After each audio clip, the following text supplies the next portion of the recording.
किसी भी सत्ता प्रतिष्ठानों के सामने झुकने का कोई सवाल ही नहीं। 24 साल में 24 सवाल सदन के भीतर नहीं है। आपने सफाई ना दे करके आप गलथेथरे ही बतिया रहे हैं। वोट तय करेगा कि कौन जेल जाएगा नहीं जाएगा। कहीं दूर दूर तक पता नहीं है भारतीय जनता पार्टी और हमारे खिलाफ लड़ने वालों का। हम लोगों के लिए लड़ते हैं, लोग हमारे लिए चुनाव लड़ते हैं। अंतिम चरण के मतदान में अगर कोई जिला सबसे ज्यादा चर्चा में है तो वो बक्सर है, इसलिए कि पूर्व कृषि मंत्री सुधाकर जी यहाँ चुनावी मैदान में देखिए, यहाँ पर तेजस्वी यादव अभी गए हैं, लोगों से मुलाकात कर रहे हैं। लगातार आपके बारे में कहा जाता है कि लोगों से मिलने का सिलसिला रहता है, और अभी जो हालात है उसमें अपने आप को कहाँ फिट पाते हैं आप? अभी विपक्ष कहाँ फिट है ये पता करिए। हम लोग तो चुनाव अभियान में कहीं दूर दूर तक पता नहीं है भारतीय जनता पार्टी और हमारे खिलाफ लड़ने वालों का, और ये लगातार सिलसिला चलता है।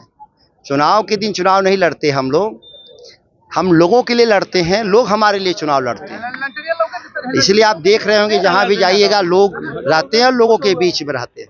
लोग आपको जिद्दी लीडर भी कहते हैं कि सियासत में आप लोगों के लिए लड़ लेते हैं, चाहे सत्ता रहे न रहे। जो लोगों ने देखा कि आपने मंत्रालय छोड़ दिया नीतीश कुमार जी का, मैं महात्मा गांधी के पद चिन्हों पे चलने वाले लोग हैं।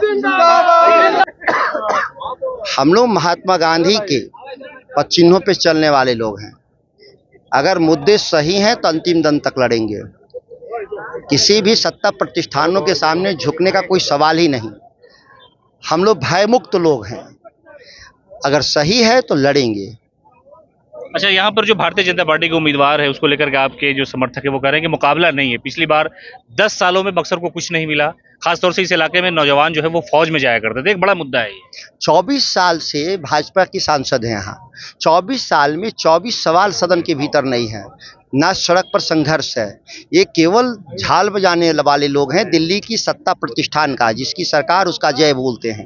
या लोगों की जय नहीं बोलते हैं। हम लोग लोगों की जय बोलने वाले हैं और सत्ता प्रतिष्ठानों से लड़ने वाले हैं।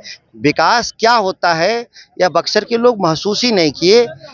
जब हमारी थे पिताजी तो 20-25 हजार करोड़ की योजना लाए, बिजली घर लाए, 2 हाईवे लाए। कल प्रधानमंत्री बेशर्मी से कह रहे थे कि मैंने हाईवे बनवाया। प्रधानमंत्री जी, आपके चलते 5 साल डिले हुआ, इस बात की सफाई देनी चाहिए थी। आपने सफाई ना दे करके आप गलथेथरे ही बतिया रहे हैं। ये बात सही नहीं है। 2011 में हाईवे बन रहे थे जिसको आप 5 साल बनने नहीं दिए। सुधाकर जी, बक्सर को सम्मान, विकास, विश्वास ये वापस लौटा देंगे आप? स्वाभिमान और सम्मान की लड़ाई है ही। बक्सर के राजनीतिक आज़ादी की भी लड़ाई है। जो बाहरी लोग सांसद बनते हैं, इनसे मुक्ति की भी संघर्ष है, और मैं बक्सर को मुक्त कर दूंगा बाहरियों से। यह सभी लोग को विश्वास है कि मैं मुक्त कर दूंगा बाहरियों। प्रधानमंत्री आपके नेता के बारे में, आपके पार्टी के लोगों के बारे में कह रहे हैं कि जेल तो जाएंगे 4 तारीख के बाद, हेलीकॉप्टर से उड़ ले जितना उड़ना है। देखिए, बहुत लोग को जेल भेज चुके हैं, बहुत लोग उनसे समझौता भी कर लिए, लेकिन मोदी जी को अच्छी तरह से मालूम है कि राष्ट्रीय जनता दल का नेतृत्व कभी समझौता नहीं करता। जेल कोर्ट तय करेगा कि कौन जेल जाएगा नहीं जाएगा। किसी के डरवाने और बहकाने से हम लोग डरने वाले नहीं। अच्छा, कि आखिरी सवाल, कितने लाख से जीतेंगे? लोग बड़ा बड़ा दावा करते हैं, अलग अलग क्षेत्रों में हम जाते हैं, लोगों से बात करते हैं, आपका क्या अनुमान है? 2 लाख वोट से ऊपर से चुनाव जीतेंगे हम लोग बक्सर संसदीय क्षेत्र को, इससे कम नहीं।